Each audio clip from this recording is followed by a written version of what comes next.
On TV at 16. Joining me in the studio, Clare Long from the White Mountain National Forest. Good morning, good morning. And we were just chatting about stuff because we haven't seen you in a while, Clare. I know, things have been crazy. You know, the government's had a little something else for us to do, or not do. Not to do. But today, we're going to talk about, and I think we have a special visitor here today who's going to help with the cameras all the way from Burlington, Vermont. So he's going to come and he's going to help show all these things because you want to talk about hiking safe. Exactly. I want to just remind people about it's fall and what's happening out there in the woods and how to hike safe and how to enjoy your hike as well as not see people like me or others to come rescue you in case you get yourself in a little trouble. So here are some things to help you not get yourself in trouble. And I want to throw it here because I mean it's one of the things that I've heard that you're going to talk about all the equipment you have, and unfortunately there are too many people who believe, well, I have my cell phone. What else do I need? Cell phones will do you. Cell phones have a purpose, but the purpose is not going to keep you warm. It's not going to give you directions because in a lot of cases, especially like say on today, there's a lot of clouds. It's cold. Guess what? Batteries don't like cold. They might not work. You might not have a signal. Right. Yes, with the clouds, you don't have the signal. Yeah. No, you cannot rely on your cell phone. You have to rely on you in order to get yourself in and out of the woods. Absolutely. Yeah. And so you have a few things here that you recommend for hiking. Well, so a lot of this has to do with we're into fall right now. It's fall weather down here, but if you took a look out the window, and it's spectacular, isn't it, up on Mount Washington? It's winter. It's been winter for a while. So that includes winter temperatures. It also includes ice. It includes snow.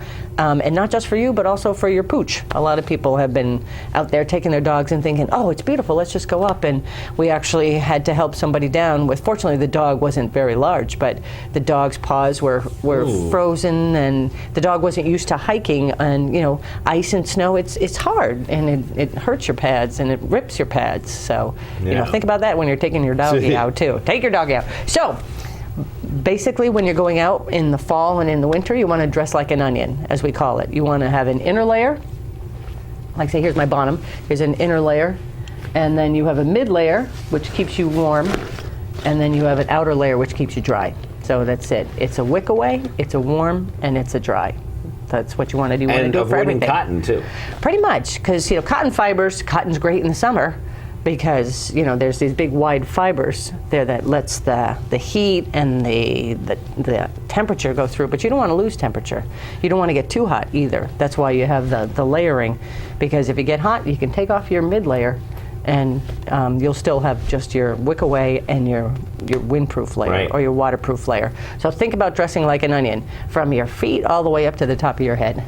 You have, and definitely your hands. I'm definitely a hands person with gloves and then the waterproof and the windproof. Looks like a lot, but when you're up above tree line and you're 2-3 hours away from help, you have to rely on yourself, and these are some of the things that are going to help you.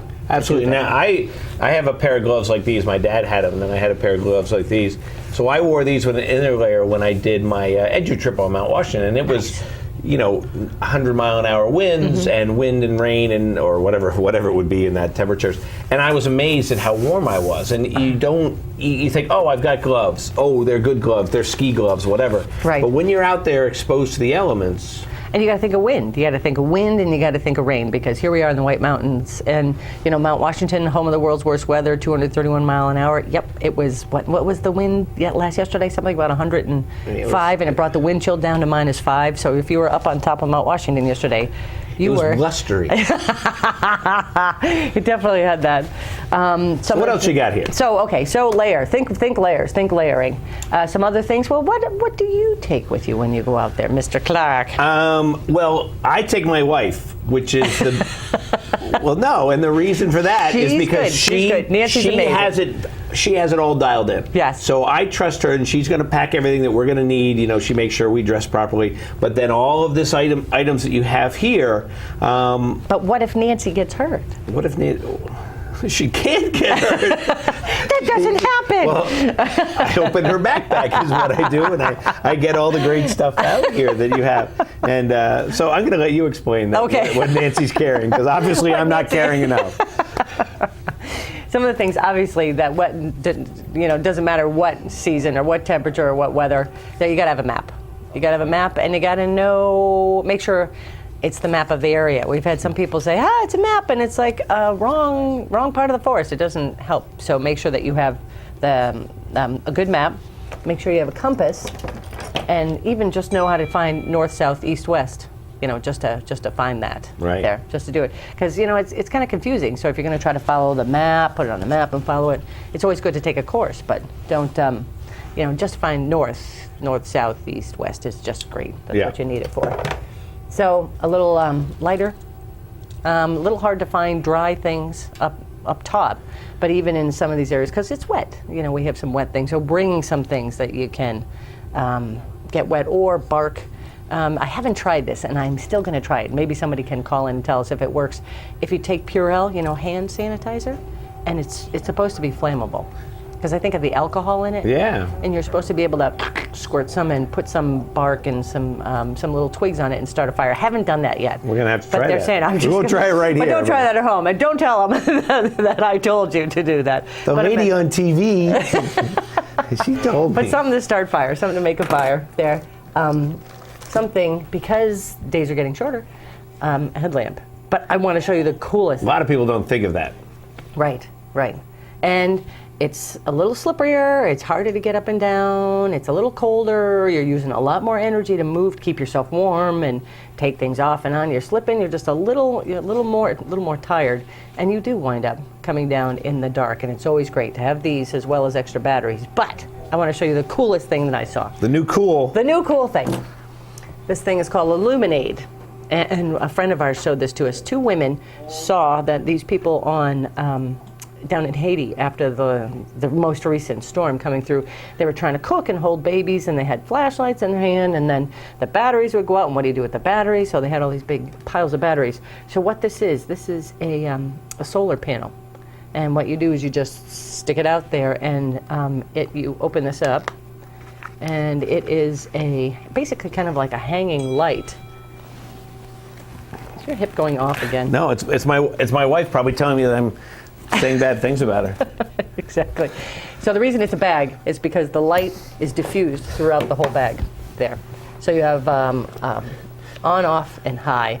On, off, and the higher light. So you blow this up, and you can hang it from your tent, and it's actually waterproof as well. So if you had to put it on a boat. That's awesome. And it's I picked this up earlier. It is so lightweight because usually even a headlamp, unfortunately, when you've got this one's very light because there's no batteries. I was going to say because it's batteries. So what a great item here. And all you got to do, and it's reusable. All you got to do is just make sure that you get that solar panel back out into the light. You can even hang it from your pack while you're going. Lasts about 8 to 10 hours. There, and pretty much that's all you need, and especially down in some of these warmer countries. Right. So these two women designed this. You can get this off of Amazon, or you can go to Illuminade, and then they also have this thing where if you buy one, then you can also buy another one, and they will send it to places like Haiti or South Africa or some of these other places that are being impacted. That's amazing. That's great. It is the coolest thing. This portable solar panel. There, so it's the coolest thing, and we use it all the time now. That's great. It's great. So turn it off. Oh yeah. Turn it off. Sorry. So that's really the coolest thing. Whistle. How long can a human yell for? How long will a human voice last? Not very long. Actually, I'm not seeing except for you. Ryan, how long can Claire talk? The human voice can yell for about 3 hours, and then after that you're done. Your vocal cords are gone. So having a whistle there, and having a plastic whistle, because you know what happens when it's cold. Metal whistle. Yeah, metal whistle on your lips. So you could wear that. I didn't think of that. You could have that. Yes, having a plastic whistle. You can blow this forever. And the international symbol for "I need help" is, how many times would you blow this? Well, I would say SOS. Right, there you go. Okay. Yeah, 3 times. Anything in groups of 3. If you're banging your hands or trying to yell or blow the whistle or making 3 fires, that indicates that you're in trouble and that you need some help. And when we give these whistles out to kids, we say, you only blow this if you're in danger. So, don't go along. The bears here are not interested in us. We don't taste like nuts or seeds or berries, and they're really not interested. Domesticated ones may have a little issue with our backpack because they know there's food in there, so you just got to be careful with that. But for the most part, They're not interested in us. So if you're blowing the whistle, there's an issue. And rangers and others, if they hear a whistle, they're going to come. Yeah. And you may not want to see us. But yeah, having a whistle, food, lots and lots of food. Candy bars are great, but they don't have a lot of long-lasting nutrients or long-lasting energy. So you want like some energy bars, nuts and seeds, dried fruit, which has good sugars, which gives you the sugars you need, but it also lasts a little longer than just a Snickers bar, even though Snickers bars are great. You know, you right. can get those, but just some good long-lasting energy. Okay. And there goes my energy.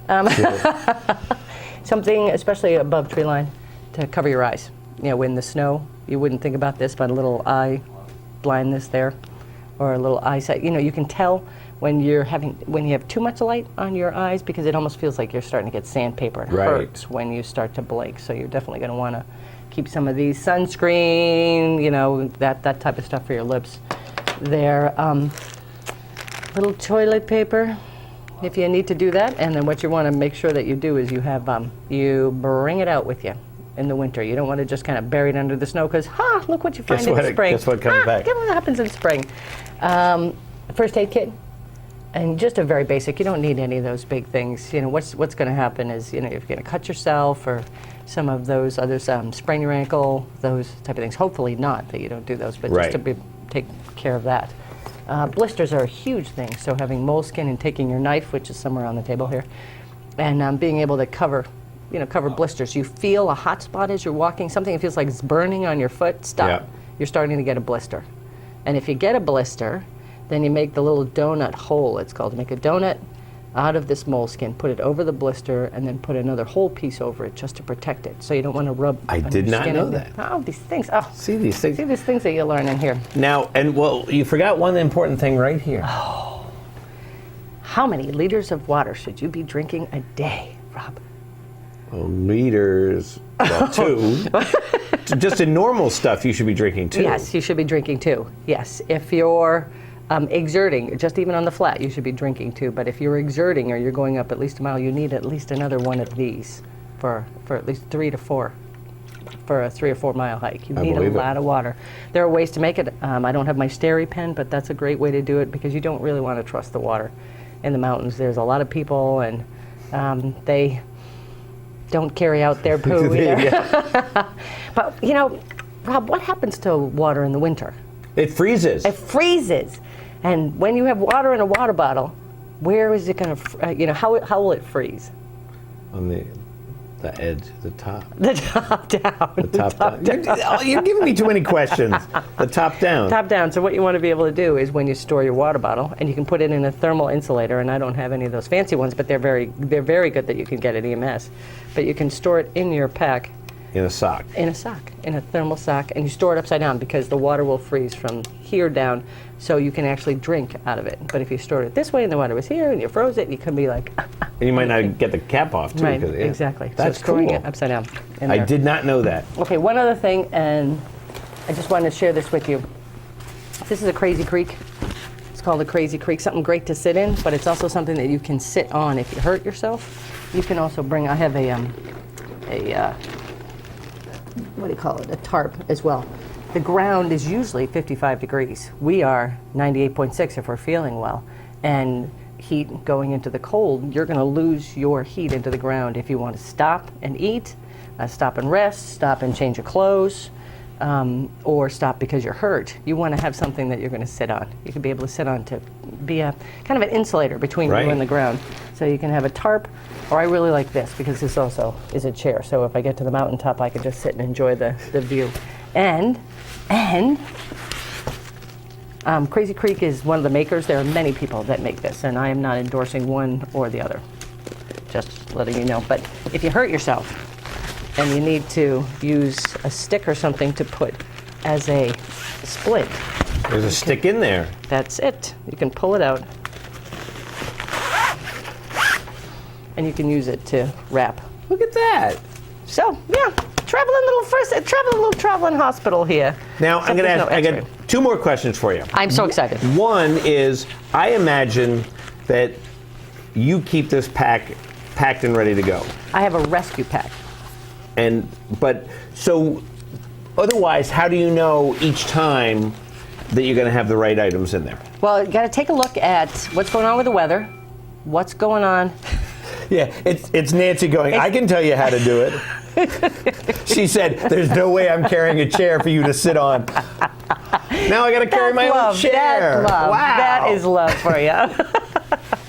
Check the weather. Always check the weather and That's right. find out where you're going. Yeah, and when you're going. And also just think that these are some of the things. If you are going to be sweating, you are going to need these multiple layers. If it's, we don't like it under 98.6. We start to shiver. Our body says, get me someplace warm. Well, Right. you've got to carry the warm. You're going above tree line, or you're going out for you know, as you were joking before, but I'm only going to Diana's bath. And, you know, it's flat, and there's an area where it's close enough to the side of the road that if you had trouble, you could go for help. But more than a quarter of a mile from the road, you have to be able to take care of yourself. Yeah. So think about what you're doing. And when you're going, let somebody know when and where you're going and what you have in your pack and what you're wearing and when you plan to be back, because these are some things a rescuer is looking for. It's like, okay, are they equipped to spend out overnight? Right. And if you're going above tree line, you better have something, you know, a little bivouac sack or something else to keep you warm. Because you just never know. I mean, you look at right now, there's 5 inches of snow, or there's 2 inches of snow on top of Mount Washington. They could have 5 inches by the end of the day. You don't know what's going to happen. So. Right, and if you need a rescue, if you need somebody to come, it takes at least an hour to 2 hours to get everybody together and then to get up to where you are. So if you're 2 hours in, you know, you're there for 4 or 5 hours even before the rescuers can get you there, and then it takes just that long to get you out. Now, where can people find out this? You've discussed all this stuff. Where's a good list or a good source for finding out what you need? Super. EMS has this. The White Mountain National Forest website also has this. There's a web area called Hike Safe, which the Fish and Game and the White Mountain National Forest have put together, which have a lot of this as well as a lot of other information. Girl Scouts and the Boy Scouts also have a lot of this stuff, but go to the White Mountain National Forest website and it'll have that. And the link from there. So, well, that's great. Well, Claire, as always, you coming here and filling us with information and filling your heads with information and all this stuff here. And going to make Ryan carry it back for you. But thank you so much. Well, thank you. Thank you for letting me come and remind people, but be safe. You know, have fun, enjoy. This is a gorgeous time of year. Leaves are slippery. Just be careful with that.